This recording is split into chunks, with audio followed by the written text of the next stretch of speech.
Dream vision of Enoch, his intercession for Azazel and the fallen angels, and his announcement to them of their first and final doom. Before these things, Enoch was hidden, and no one of the children of men knew where he was hidden, and where he abode, and what had become of him. And his activities had to do with the watchers, and his days were with the holy ones. And I, Enoch, was blessing the Lord of majesty, and the King of the ages. And lo, the watchers called me, Enoch the scribe, and said to me, Enoch, thou scribe of righteousness, go, declare to the watchers of the heaven, who have left the high heaven, the holy eternal place, and have defiled themselves with women, and have done as the children of earth do, and have taken unto themselves wives. Ye have wrought great destruction on the earth, and ye shall have no peace nor forgiveness of sin. And inasmuch as they delight themselves in their children, the murder of their beloved ones shall they see, and over the destruction of their children shall they lament, and shall make supplication unto eternity. But mercy and peace shall ye not attain. And Enoch went and said, Azazel. Most people say Azazel. I don't think that's how you say it. Thou shalt have no peace. A severe sentence has gone forth against thee to put thee in bonds. And thou shalt not have toleration, nor request granted to thee, because of the unrighteousness which thou hast taught, and because of all the works of godlessness and unrighteousness and sin which thou hast shown to men. Then I went and spoke to them all together, and they were all afraid. And fear and trembling seized them, and they besought me to draw up a petition for them, that they might find forgiveness, and to read their petition in presence of the Lord of heaven. For from thenceforward they could not speak with him, nor lift up their eyes to heaven for shame of their sins, for which they had been condemned. Then I wrote out their petition and the prayer in regard to their spirits and their deeds individually, and in regards to their requests, that they should have forgiveness and length of days. And I went off and sat down at the waters of Dan, in the land of Dan, to the south of the west of Hermon. Mount Hermon. I read their petition till I fell asleep. And behold, a dream came to me, and visions fell down upon me. Here it is. And I saw visions of chastisement, and a voice came bidding me to tell it to the sons of heaven, and reprimand them. And when I awakened, I came unto them, and they were all sitting gathered together, weeping, in Abelesjed, which is between Lebanon and Sinacer, with their faces covered. And I recounted before them all the visions which I had seen in sleep, and I began to speak the words of righteousness, and to reprimand the heavenly watchers. The book of the words of righteousness, and the reprimand of the eternal watchers, in accordance with the command of the Holy Great One in that vision. I saw in my sleep what I will now say with a tongue of flesh, and with the breath of my mouth, which the Great One has given to men to converse therewith, and understand with the heart. And he hath created and given to man the power of understanding the word of wisdom. So hath he created me also, and given me the power of reprimanding the watchers, the children of heaven. I wrote out your petition, and in my vision it appeared thus, that your petition will not be granted unto you throughout all the days of eternity, and that judgment has been finally passed upon you. Yea, your petition will not be granted unto you, and from henceforth you shall not ascend into heaven unto all eternity. And in bonds of the earth the decree has gone forth to bind you for all the days of the world, and that previously you shall have seen the destruction of your beloved sons, and you shall have no pleasure in them, but they shall fall before you by the sword, and your petition on their behalf shall not be granted, nor yet on your own, even though you weep and pray and speak all the words contained in the writing which I have written. And the vision was shown to me thus.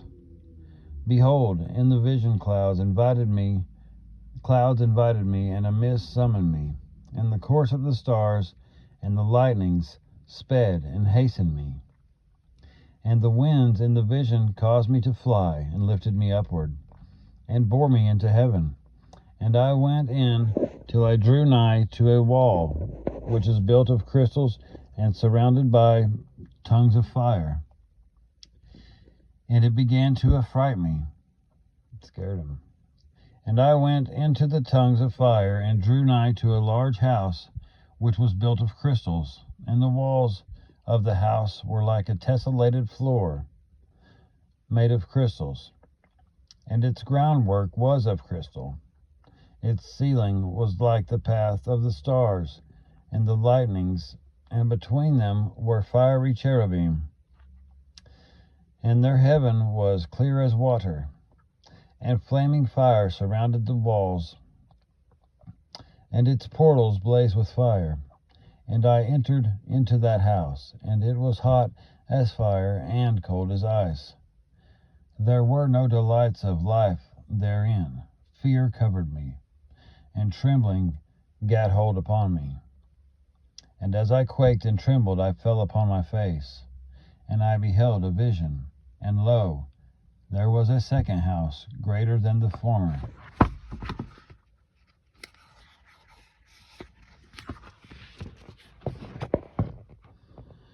And the entire portal stood open before me, and it was built of flames and fire. And in every respect it so excelled in splendor and magnificence and extent that I cannot describe to you its splendor and its extent. And its floor was of fire, and above it were lightnings in the path of the stars, and its ceiling also was flaming fire. And I looked, and saw therein a lofty throne. Its appearance was as crystal, and the wheels thereof as the shining sun. And there was the vision of cherubim. And from underneath the throne came streams of flaming fire, so that I could not look thereon. And the great glory sat thereon. There was God. And his raiment shone more brightly than the sun, and was whiter than any snow. None of the angels could enter, and could behold his face, by reason of the magnificence and glory. And no flesh could behold him. The flaming fire was round about him, and a great fire stood before him, and none around could draw nigh him. 10,000 times 10,000, that's 1,000,000, I believe. Oh, not 100. Stood before him, yet he needed no counselor. And the most holy ones who were nigh to him did not leave by night, nor depart from him. And until then I had been prostrate on my face, trembling, and the Lord called me with his own mouth, and said to me, Come hither, Enoch, and hear my word. And one of the holy ones came to me, and waked me, and he made me rise up and approach the door, and I bowed my face downwards. And he answered and said to me, and I heard his voice, Fear not, Enoch, thou righteous man and scribe of righteousness. Approach hither, and hear my voice, and go say to the watchers of heaven, who have sent thee to intercede for them. You should intercede for men, and not men for you. Wherefore have ye left the high, holy, and eternal heaven, and lain with women, and defiled yourself with the daughters of men, and taken to yourself wives, and done like the children of earth, and begotten giants as your sons.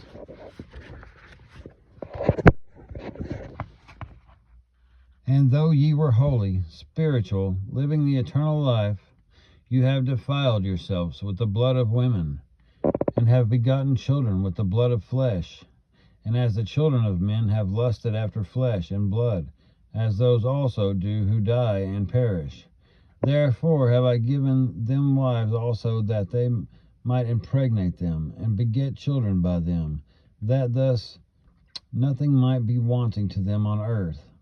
But you were formerly spiritual, living the eternal life, and immortal for all generations of the world. And therefore I have not appointed wives for you. For as for the spiritual ones of the heaven, in heaven is their dwelling. And now the giants who are produced from the spirits and flesh be called evil spirits upon the earth. And on the earth shall be their dwelling. Evil spirits have proceeded from their bodies, because they are born from men, and from holy watchers is their beginning and primal origin. This is the demons that are disembodied Nephilim spirits they're talking about. They shall be evil spirits on earth, and evil spirits they be called. As for the spirits of heaven, in heaven shall be their dwelling. But as for the spirits of the earth, which were born upon the earth, on the earth shall be their dwelling. And the spirits of the giants afflict, oppress, destroy, attack, do battle, and work destruction on the earth, and cause trouble. They take no food, but nevertheless hunger, and thirst, and cause offenses. And these spirits shall rise up against the children of men, and against the women, because they have proceeded from them.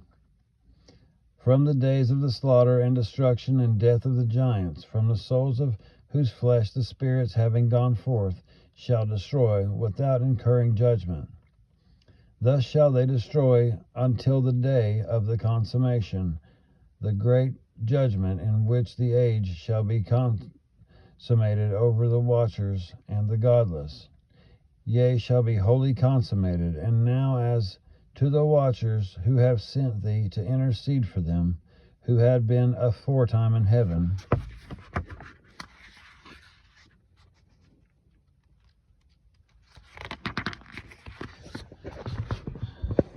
say to them, you have been in heaven, but all the mysteries had not yet been revealed to you, and you knew worthless ones. And these, in the hardness of your hearts, you have made known to the women. And through these mysteries, women and men worked much evil on earth. Say to them, therefore, you have no peace. Ooh, that's all for today. Yeah, all the magic, all the secrets that they showed mankind, it was nothing compared to all the knowledge and all the things God has. Wow. Enjoy your day, folks. God bless.